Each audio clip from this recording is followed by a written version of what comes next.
Hello साथियों, स्वागत है आप सभी का हमारे यूट्यूब चैनल पर। तो कैसे हो आप लोग दोस्तों। आज की क्लास है बीएड फर्स्ट ईयर के paper first knowledge and curriculum की, जिसमें आज हम जानेंगे रविन्द्रनाथ टैगोर के अनुसार शिक्षा के उद्देश्य, या फिर आप कह सकते हैं कि रविन्द्रनाथ टैगोर का शिक्षा दर्शन आज हम इस क्लास में कवर करेंगे। दोस्तों, आपके सिलेबस में पेपर फर्स्ट के यूनिट सेकेंड शिक्षा का दार्शनिक परिप्रेक्ष्य में कई सारे दार्शनिक दिए गए हैं, जिनका शिक्षा में योगदान और इनका जीवन परिचय आपके एग्ज़ाम में कई बार पूछा गया है। तो इसे हम एक एक करके सारी क्लासेस में कवर कर देंगे।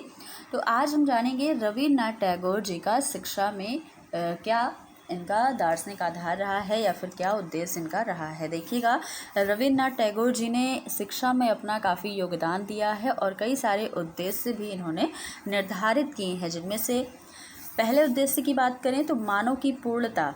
मानव की पूर्णता का मतलब क्या है? रविन्द्रनाथ टैगोर जी के अनुसार शिक्षा का उद्देश्य मानव को पूर्णता प्रदान करना था, यानी कि अज्ञान के अंधकार से ज्ञान के प्रकाश में लाने का कार्य किसका है? शिक्षा का है। इनका मतलब क्या है कि हर एक व्यक्ति को शिक्षा दी जाए, जिससे क्या हो, व्यक्ति जो अज्ञानता है उसके अंदर, उससे निकल करके वह ज्ञान को समझ सके, उसके अंदर ज्ञान आ सके और ज्ञान का प्रकाश उसमें फैल सके।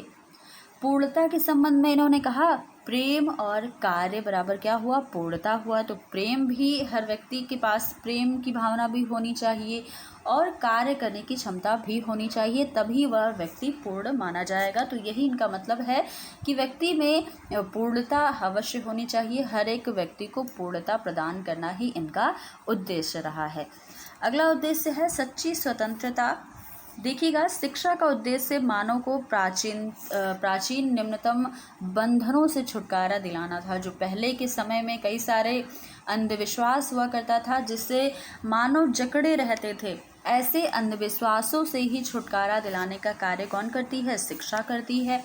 और इसीलिए यह चाहते थे हर एक व्यक्ति को शिक्षित किया जाए। सच यह है कि स्वतंत्रता मानव को आंतरिक बंधनों से भी मुक्त करती है। और रविंद्र बाबू का कहना क्या है कि अच्छी शिक्षा की विशेषता यह होती है कि मनुष्य को वह अपना दास न बना करके स्वतंत्र बनाती है। देखिए, शिक्षा किसी को अपना दास नहीं बनाती, बल्कि उसे स्वतंत्र ही बनाती है। तो यही इनका कहना है, और ये चाहते थे कि हर एक व्यक्ति शिक्षित हो, जिससे वह अपने अंदर की जो भी स्वतंत्रता है वह निकल कर आए, जिससे वह जो अंधविश्वास हैं उनसे दूर रह सके।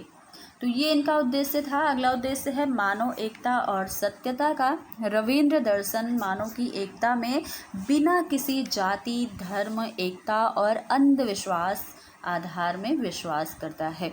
देखिए, रविन्द्रनाथ टैगोर जी किसी भी जाति, धर्म और किसी भी अंधविश्वास में विश्वास नहीं करते थे। और शिक्षा का कार्य क्या है? मनुष्य को प्रत्यक्ष रूप से जानने का प्रयास करना।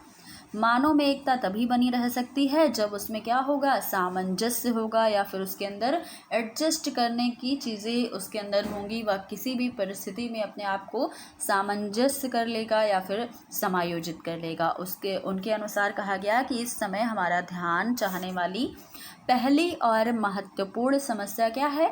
जीवन और शिक्षा के बीच सामंजस्य उत्पन्न करने की है, या फिर आप जीवन और शिक्षा के बीच तालमेल बिठाने की है।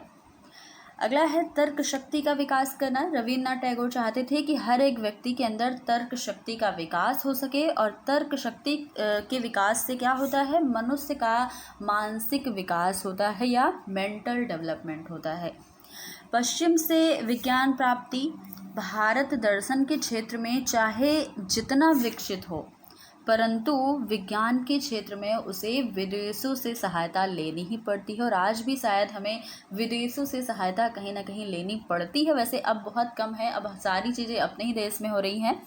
तो पहले के समय ये ज़्यादा थी, पश्चिम देशों से हमें ज़्यादा सहायता लेनी पड़ती थी। और इसी से यह यहाँ पर पॉइंट लिखा गया कि पश्चिम से विज्ञान की प्राप्ति। तो पाश्चात्य देशों में विज्ञान का प्रकाश जो है वो अधिकाधिक है।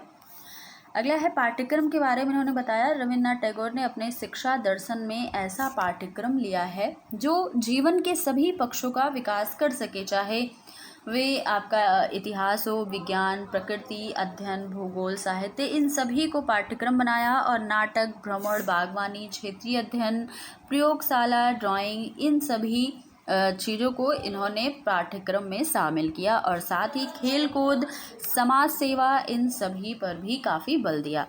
शिक्षण विधि इनके अनुसार कैसी होनी चाहिए? रविन्द्रनाथ टैगोर ने शिक्षण विधि में दंड व्यवस्था की और पाठन विधि को दबा देने वाली प्रथा का अंत करके सहज स्वाभाविक रूप से क्रिया को शिक्षण का माध्यम बनाया। इनका मतलब क्या है कि दंड व्यवस्था को न अपनाया जाए और साथ ही पाठन विधि को भी न अपनाया जाए। इसके साथ सहज और स्वाभाविक रूप से शिक्षण कार्य किया जाए। बालक के स्वाभाविक विकास पर बल दिया इन्होंने और कृत्रिम ज्ञान का बहिष्कार किया। इन्होंने कुछ पद्धतियां भी बताई हैं, जैसे वाद विवाद और प्रश्नोत्तर विधि को अपनाना, भ्रमण तथा अध्ययन विधि और करके सीखना विधि को इन्होंने ज़्यादा उपयुक्त बताया शिक्षण विधि में। अगला है, देखिए विद्यालय कैसा होना चाहिए। रविन्द्रनाथ टैगोर के अनुसार विद्यालय क्या है? एक पावन स्थल है जहाँ पर बालकों में पावन गुणों का विकास होता है। उन्होंने विद्यालय के संबंध में कहा कि मेरे विद्यालय की स्थापना का उद्गम स्वतंत्र की इच्छा का मेरी स्मृति में होना है, जो आकाश, समय तथा जन्म से भी परे जाना जाता है। रविन्द्रनाथ टैगोर ने शिक्षा को अपना कार्य क्षेत्र इसलिए भी बनाया कि उन दिनों जब वे बंगाल एकेडमी में पढ़ते थे अपने टाइम पे, तो विद्यालय की स्थिति बहुत ही खराब हुआ करती थी और उन्होंने स्वयं ही लिखा भी है कि कमरे बहुत ख़राब थे और उनकी दीवारें पुलिस की तरह पहरा देती थी। वह मकान एक कबूतर खाने की तरह था जिसमें मानव रह नहीं सकता था। उन्होंने अपने बारे में, जब उन्होंने ये सारी चीज़ें झेली थी, तब वे सारी चीज़ें उन्होंने अपनी किताब में लिखा हुआ है। विद्यालय को उन्होंने तपोवन सदृश भी माना है, इसे आत्मबोध का आधार मानते हैं और इन्होंने लिखा कि यह भूमि, विद्यालय के बारे में लिखा कि विद्यालय क्या है? तपोवन कहलाती है और तपोवन संस्कृति के केंद्र थे, सत्य की खोज करने वालों के स्थल थे और पवित्र वातावरण में रहने वालों के लिए थे। तो ये स्थल प्रमाद के नहीं, आत्मशोध एवं सरल जीवन के लिए थे। विद्यालय के संबंध में इन्होंने कई सारी चीज़ें जो इन्होंने खुद भी अनुभव किए थे, वे सारी बातें इन्होंने कही हैं।